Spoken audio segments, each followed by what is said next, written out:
मोहतरमा Saira Banu, reply not received.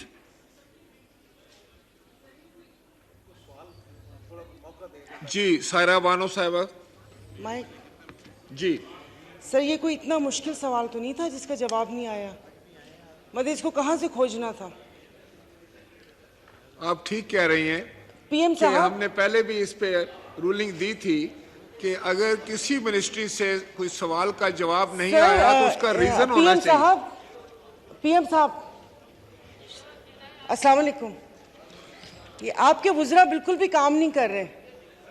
तादाद तो बहुत ज्यादा है, ना कभी सवाल का जवाब आता है, और जो आता है तो वो भी घुमा फिरा कर आता है। इस तरह बात नहीं कर सकती। सर वो चले ठीक है, उनको मैं वैसे बता रही हूँ।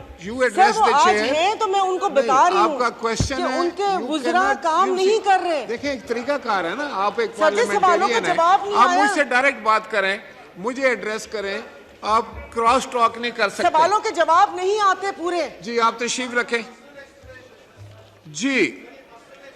जी हेल्थ मिनिस्टर, आप क्या कहना चाहते हैं? सर, ये एक स्वीपिंग स्टेटमेंट थी मोहतरमा हमारी बहन की कि वुज़रा काम नहीं करते।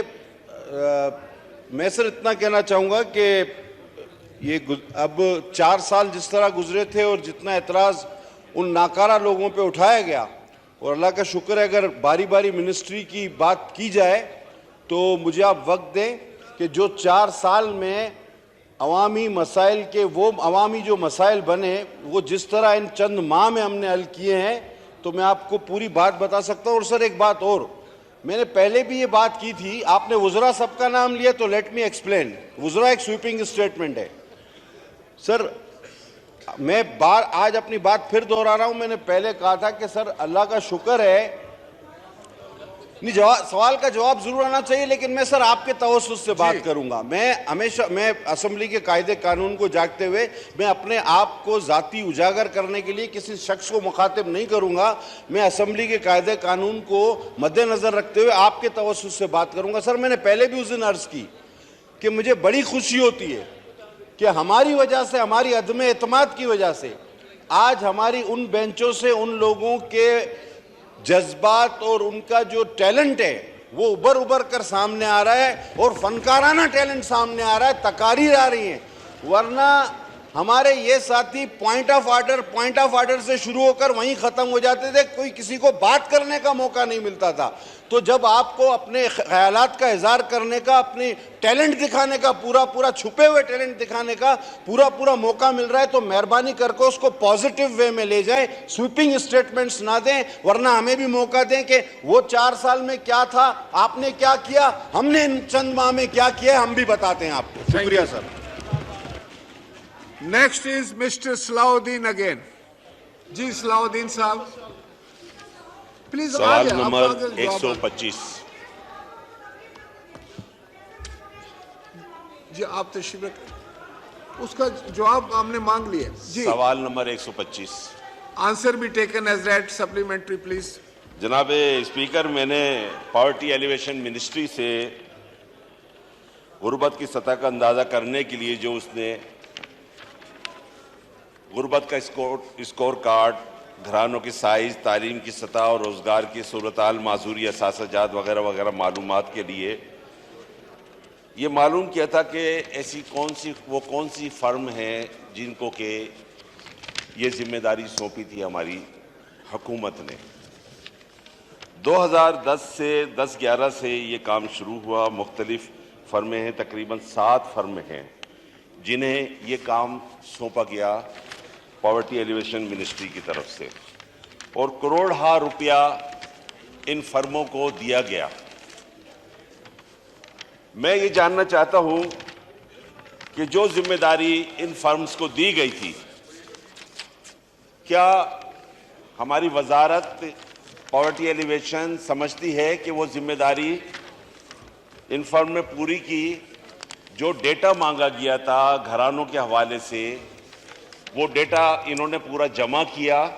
और अगर ऐसा है तो फिर क्या वजह है कि इस वक्त अदालतों में, मुख्तलिफ अदालतों में मुख्तलिफ केसेस इस वक्त पेंडिंग है और मुख्तलिफ लोग अपने वाजिबात की अदायगी के लिए जो है अदालतों से रुजू कर रहे हैं? ये मैं ठीक, मोहतरमा शाजिया मरी साहिबा।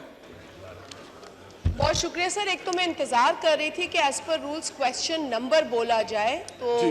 125 is the question number and answer भी taken as should read. Answer be taken as read sir? Supplementary उनका हो गया। जी सर। जी। Thank you sir. मेरा ख्याल है कि आपका सवाल नहीं, आपका जवाब है। नहीं, मेरा ख्याल ये है कि वो पेमेंट के मुतालिक पूछ रहे हैं उन ऑर्गेनाइजेशंस की जो कि बेनज़ीर इनकम सपोर्ट प्रोग्राम के साथ 2010 से मुख्तलिफ औकात में सर्वे के हवाले से काम करते रहे हैं। अगर if I am not wrong, order in the house please, अपनी नशिस्तों पर तशरीफ फरमाओ जाए। Sir the question was not introduced by the number, so इसीलिए मैं फॉलो उनको नहीं कर पाई जब उन्होंने शुरू किया, बट देन आई रियलाइज कि वो सवाल सप्लीमेंट्री पर आ गए, तो फिर मैंने मुतवज्जा होके सुनने की कोशिश की। जी सलाउद्दीन साहब, एक मिनट। सलाउद्दीन, दोबारा आप व्हाट्स द क्वेश्चन नंबर? सवाल नंबर 125।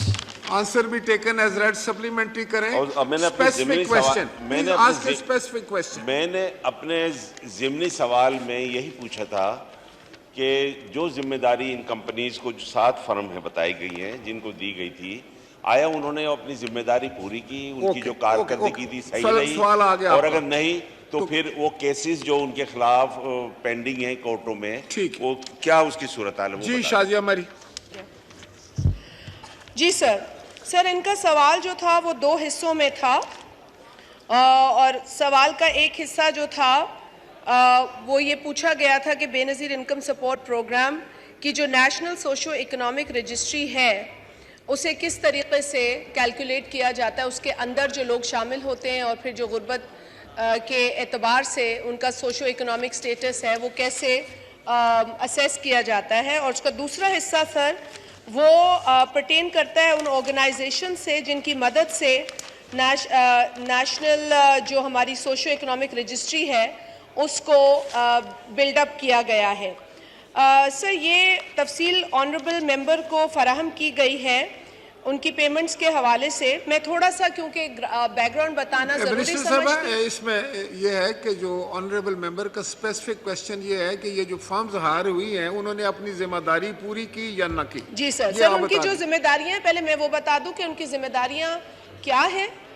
चीदा बता सकती हूँ क्योंकि जितनी भी फर्म हायर होती हैं सर उनके लिए RFP फ्लोट होता है, जिस तरह आप भी समझते हैं। बाकायदा एडवर्टीजमेंट दिया जाता है अखबार में, उसके ज़रिए फर्म्स को इनवाइट किया जाता है। सर, जब फर्म्स इनवाइट की जाती हैं तो फिर उनका एक वर्किंग प्लान हमारी रिक्वायरमेंट के, जो बेनज़ीर इनकम सपोर्ट प्रोग्राम है उनकी रिक्वायरमेंट के मुताबिक वो अपना वर्किंग प्लान शेयर करते हैं। और सर उनका एक क्राइटेरिया होता है हायरिंग का। अब सर जो इस वक्त जो फर्म्स जिनका इनको जवाब दिया गया है उनके ऊपर जो लायबिलिटीज़ हैं उनकी वजूहात मैं बता दूं सर, इसमें एक तो सर्वे टाइम पे मुकम्मल नहीं हुआ।